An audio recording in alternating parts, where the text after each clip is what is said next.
নোয়াখালী জেলার বিখ্যাত একটা পিঠা হচ্ছে মেরা পিঠা। আর এই মেরা পিঠাটা বানানো খুবই সহজ, খুবই অল্প সময়ের মধ্যে পিঠাটা বানানো যায় এবং খুবই কম উপকরণে বানানো যায় এবং নাই কোনো রকম কোনো ঝামেলা। পিঠাটা ডিজাইন করা নিয়ে দেখতেই পাচ্ছেন কত সিম্পলভাবে পিঠাটা তৈরি করে নেওয়া যায়।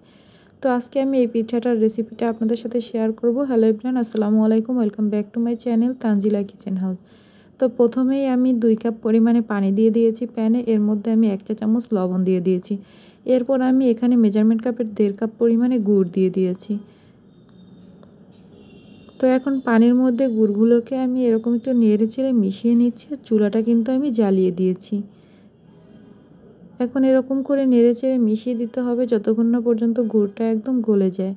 আর গুড়টা গলে কিন্তু অনেকটাই পানি বের হয়, এটা কিন্তু অবশ্যই একটু চুলায় জাল করে কমিয়ে নিতে হবে। আর আমি এখানে মেজারমেন্ট কাপের 2 কাপ পরিমাণে চালের গুঁড়া নিয়েছি। চালের গুঁড়াগুলো দেওয়ার পরে আমি এর মধ্যে দিয়ে দিচ্ছি মেজারমেন্ট কাপের 1.5 কাপ পরিমাণে নারিকেল কুড়ানো।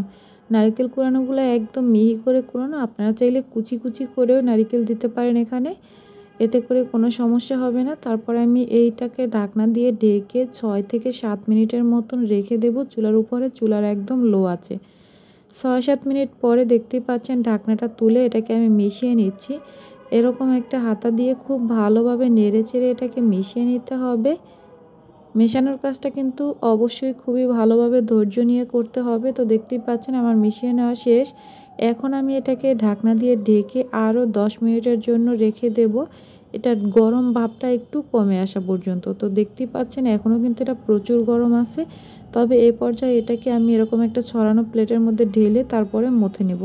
আর এখন কিন্তু এটা অনেক গরম, তো গরম অবস্থাতেই মথে নিতে হবে, কোনোভাবেই ঠান্ডা হওয়ার জন্য রেখে দেওয়া যাবে না, তাহলে কিন্তু পরে মথে নিতে পারবেন না।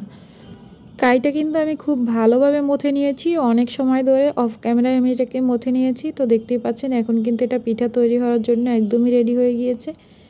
এখন আমি কাইটাকে একটুখানি করে হাতে নিয়ে নেব আর এরকমের একটা প্লেটের মধ্যে নিয়ে তারপর এটাকে আমি হাত দিয়ে ঘুরিয়ে ঘুরিয়ে পিঠাটা তৈরি করে নেব।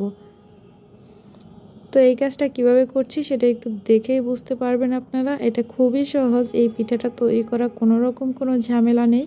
তো দেখতেই পাচ্ছেন এভাবে করে একটা প্লেটের মধ্যে নিয়ে এরকম হাতের তালু দিয়ে ঘুরিয়ে ঘুরিয়ে তারপর এভাবে পিঠাটা বানিয়ে নেবেন। অর্থাৎ আমরা রুটি তৈরি করার সময় যে এরকম করে একটু করে কাই নেই হাতের মধ্যে, তারপর এরকম ঘুরিয়ে ঘুরিয়ে একটা বলের মতন বানিয়ে তারপর চ্যাপটা করে সেটাকে রুটি বেলে নেই। তো এটাকে ঘুরিয়ে ঘুরিয়ে এরকম বলের মতন একটু দুই পাশে কণা ডিজাইন হবে, তো এরকম বানিয়ে নিয়েছি। তো এরকম করে আমি সবগুলো বানিয়ে নিচ্ছি।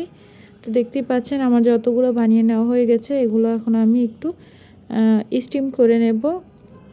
তো দেখতেই পাচ্ছেন পিঠাগুলো আমার তৈরি করে নেওয়া হয়ে গিয়েছে। আর এরকম একটা পাত্রে আমি পানি বসিয়ে দিয়েছিলাম আগে থেকেই চুলায়, আর এরকম একটা স্টেইনার নিয়ে নিয়েছি, সেটার মধ্যে আমি এরকম স্টিম করে নিচ্ছি।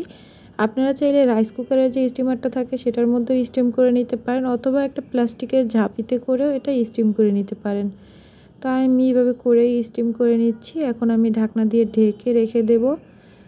তো এটাকে আমি 15 থেকে 20 মিনিটের মতন সিদ্ধ করে নেব। তো দেখতেই পাচ্ছেন আমি এটা 20 মিনিট পরে ঢাকনাটা তুলে নিয়েছি, আর আমার পিঠাটা কিন্তু একদমই সিদ্ধ হয়ে গিয়েছে। আমি একটা টুথপিক দিয়ে চেক করে আপনাদেরকে একটু দেখিয়ে দিয়েছি।